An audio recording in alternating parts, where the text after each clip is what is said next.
ஜெய் ஸ்ரீராம் 46வது சர்க்கம்.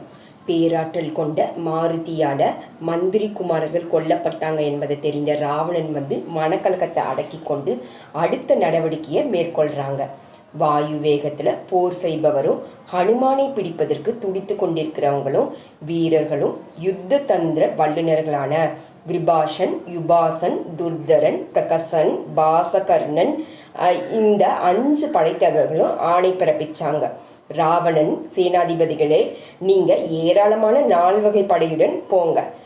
எப்படி அந்த குரங்கு அடக்கப்படணும், அந்த வனத்திற்கு போய் ஜாக்கிரதையா அதன் அருகே போகணும்.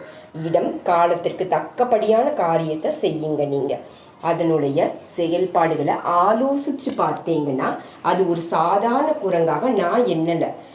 ரொம்ப பலம் கொண்ட அந்த பெரிய ஜந்து நிச்சயம் இந்திரன் தவ மகிமையால நம்ம அழிவின் பொருட்டு சிருஷ்டிக்கப்பட்டதாக இருக்கலாம்.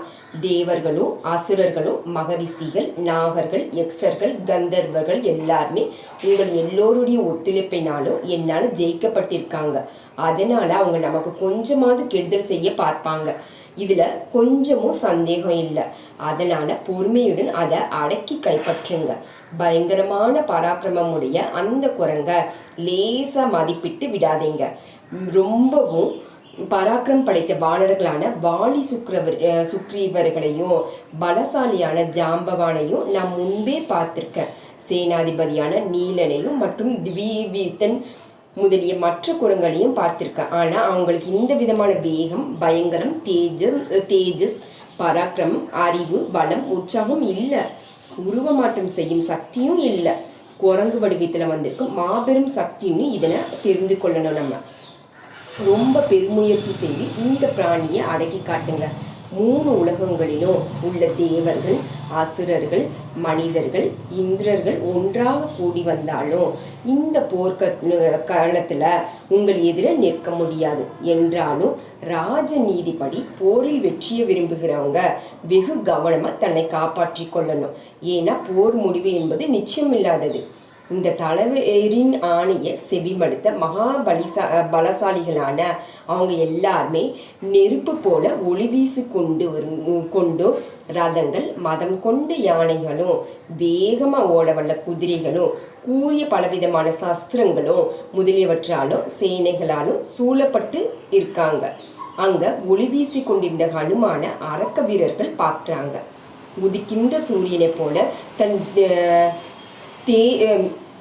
தேசு கதிரிகளையே மாலைய கொண்டவரும், மிகவும் துடிப்புடையவரும், மிகவும் உற்சாகமுடையவரும், மகாபலம் கொண்டவரும், நுழைவாயில்ல வீற்றிருந்தவருமான அவர் பெருமதியாளர், மிகவும் சுறுசுறுப்பானவர், பெரிய உடல் படைத்தவரும், பெருந்தோளாளர் ஆகிய அவரை பார்த்த உடனே எல்லா பக்கங்களிலும் இருந்த அவங்க எல்லாரும் அங்கங்கு இருந்தவரை அந்தந்த பயங்கரமான ஆயுதங்களை வீசெறிஞ்சு அவங்களை பாய்ந்தாங்க அவங்க மேல, ஹனுமான் மேல.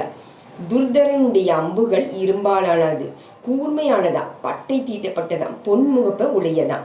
அவங்க கருணெய்தல் போன்ற ஒளி வீசும் பானங்களை அவங்க சிரசின் மேல குறிப்பார்த்து விட்டாங்களாம். அந்த 5 பானங்களும் தலையில் துளைக்கப்பட்ட ஹனுமான் 10 திசைகளிலும் எதிரொலிக்கும்படியாக கர்ஜித்து கொண்டு ஆகாயத்துல தாவினாங்களா. அப்ப மகாபலசாலியும் வீரனும் ரதத்தில் இருந்தவனுமான நானேற்றிய வில்லுண்ட கூடியமான துர்தரன் மிக பெரிய தேரில் ஏறி 100கணக்கான கூரிய பானங்களை அவங்க மேல செலுத்தினாங்கன்னா, ஹனுமான் மேல. ஆகாயத்துல சரமாரி பொழியும் அவங்கள சரத்கால மேகத்தை சிதறடிக்கும் வாயு போல ஹனுமான் சிதறடிச்சாங்களாம். மழைக்காலத்தின் முடிவுல நீர் பொழியும் மேகங்களை காற்று சிதறடிப்பது போல துர்தரனால துன்புறுத்தப்பட்ட வாயுகுமாரர் பெரும் குரல் எழுப்பி விரைவாக பேருடலும் எடுத்து கொண்டாராம்.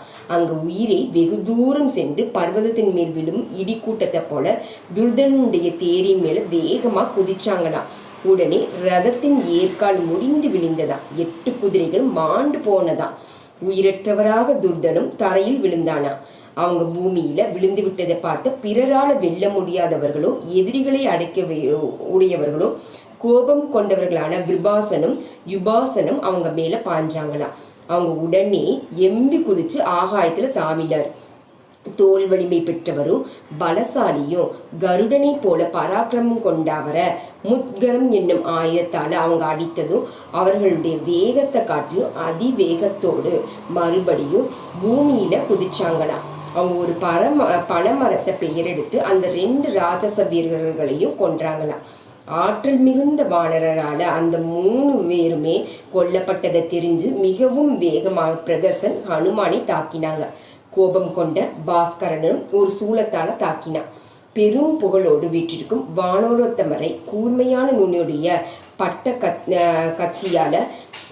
கத்தியால ஒரு புறத்துல பிரகசன் தாக்கினானா. அந்த வானர வீரரை ராட்சசனான பாசகர்ணன் சூலத்தால தாக்கினான்.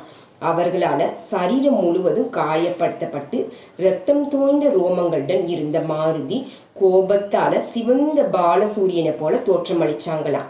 வானர வீரரான ஹனுமான் விலங்குகள், துஷ்ட ஜந்துகள், மரங்கள் ஆகியவற்றுடன் கூடிய ஒரு மலைமுகட்டை பெயர்த்து வீசி எறிஞ்சு அந்த 2 ராட்சசர்களையும் கொன்றாங்களாம். 5 சேனாதிபதிகளும் முடிஞ்சு பொழுதும் மிகுந்திருந்த படை வீரர்களும் வானரர் நாசம் செய்தாங்க. குதிரைகளால குதிரைகளையும் யானைகளையும் காலாப்படையினரையும் தேர்களால தேர்களையும் அழிக்கும் இந்திரன் போல அசுரர்களை அழித்து முடித்தாராம் வாயுபுத்திரர்.